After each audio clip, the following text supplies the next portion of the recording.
इंस्पिरो tales में आपका स्वागत है। उत्साहवर्धक कहानियां साझा करने के लिए एक चैनल इंस्पिरो टेल्स में आपका स्वागत है, जो हमें प्रेरित करती है, प्रोत्साहित करती है और दिल को छूती है। एक दुनिया जो अव्यवस्थित है, हम कहानियों की शक्ति में विश्वास रखते हैं, जो हमें हम सभी के अंदर की सौंदर्य और ताकत की याद दिलाने में मदद करती है। आज हम एक दुखद किस्से में प्रवेश करते हैं, एक छोटे से लड़के के नाम कोजी, जो स्वायत्त संदेह, भय और आपत्तियों से लड़ता है।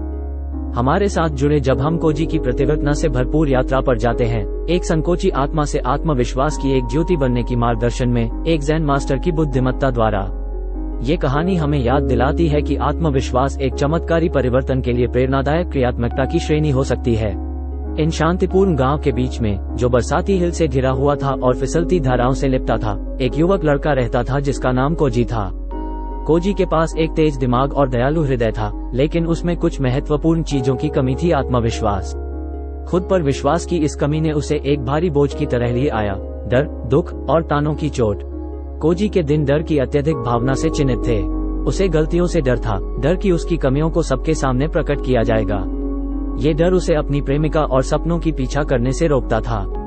वह दुखी था, अक्सर अपनी असुरक्षा के कारण एक पराया महसूस करता था।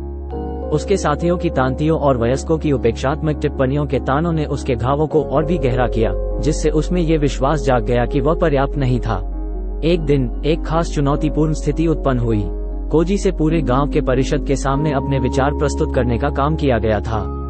उसका दिल धड़क रहा था और एक ठंडी पसीना उसको छू रहा था, जैसे उसे अपने शब्दों में लड़खड़ाते और उसे हंसी और उपहास के साथ मिलेगा। जब वह परिषद के सामने खड़ा हुआ, तो उसकी आवाज कांप रही थी और उसके हाथ कांप रहे थे। उसका मन खाली हो गया और वह भटक गया। उसके आत्मसंदेह का भार उसे लगभग पैरालाइज कर दिया। कमरे में एक असहज चुप थी, जिसके बाद मुक्ता हंसी और फुसफुसाहट के बाद आई। निराश और शर्म से अभिभूत कोजी विशालकाय वन में सोलैस ढूंढने के लिए भटक गया। वहां एक टेढ़े बरगद के पेड़ के नीचे उसने एक बुद्धिमान बुजुर्ग को ध्यान में बैठे देखा। यह ज़ेन मास्टर रू थे, जिन्हें उनकी बुद्धिमत्ता और चीजों की सतह से परे देखने की क्षमता के लिए दुनिया भर में जाना जाता है। रुचिकर, कोजी ने बुजुर्ग व्यक्ति के पास आकर अपनी कहानी साझा की। उसकी आवाज गुस्से और निराशा के मिश्रण के साथ हिल रही थी।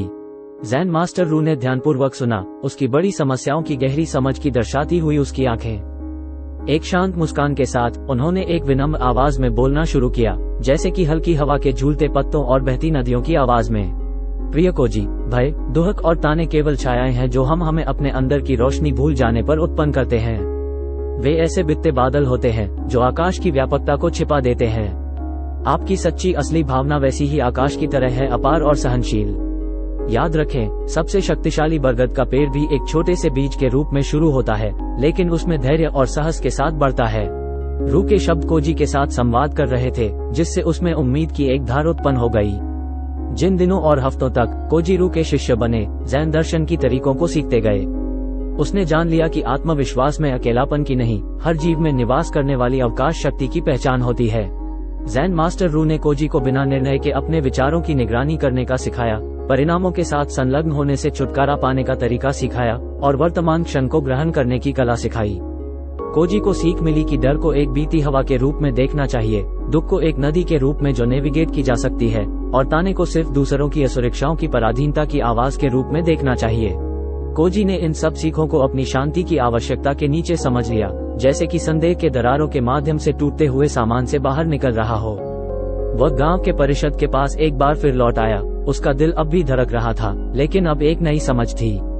वह स्पष्टता के साथ बोला, उसके शब्द एक कोमल धारा की तरह बह रहे थे। उसका मन अब भय से अटक नहीं रहा था। परिषद के सदस्य ध्यान से सुन रहे थे, उन्होंने उस ज्ञान को स्वीकार किया। अंत में ये सिर्फ परिषद के सदस्य ही नहीं थे जो कोजी के परिवर्तन में मोहित हो गए थे। गांव वालों ने भी उसमें बदलाव को नोट किया, उसके व्यवहार, आत्मविश्वास और आंतरिक शांति। कोजी ने न केवल खुद में विश्वास पाया था, बल्कि उसने वो जैन शिक्षाओं का प्रतिष्ठान भी बन लिया था जिन्हें उसने अपनाया था। और इसी तरह वह पहले डरपोक लड़का उन लोगों के लिए प्रेरणा बन गया जो उसके आसपास थे। एक जीवन प्रमाण बन गया कि विश्वास की शक्ति, जैन की शिक्षाओं का महत्व और एक बुद्धिमान मेंटर के मानव जीवन पर कितना गहरा प्रभाव हो सकता है। जैन मास्टर रू के मार्गदर्शन में कोजी की यात्रा डर, दुख और अपमान की नहीं, खुद की खोज, विकास और अपनी क्षमता में अविचल विश्वास की ओर बढ़ गई। अगर कोजी की कहानी आपके साथ संवादित हुई है, अगर उसने आपके अंदर आशा की एक ज्वाला को उत्तेजित किया है या आत्म खोज की इच्छा को प्रकट किया है, तो ध्यान दें कि लाइक बटन दबाएं। इस कहानी को उन लोगों के साथ साझा करें जिन्हें इसकी आवश्यकता है, और दिलचस्प कथाओं के लिए इंस्पिरो टेल्स को सब्सक्राइब करना न भूलें, जो हमें याद दिलाते हैं कि मानव आत्मा की प्रतिरोधता की अदृश्यता क्या हो सकती है। इस प्रेरणादायक यात्रा पर हमारे साथ जुड़ने के लिए धन्यवाद।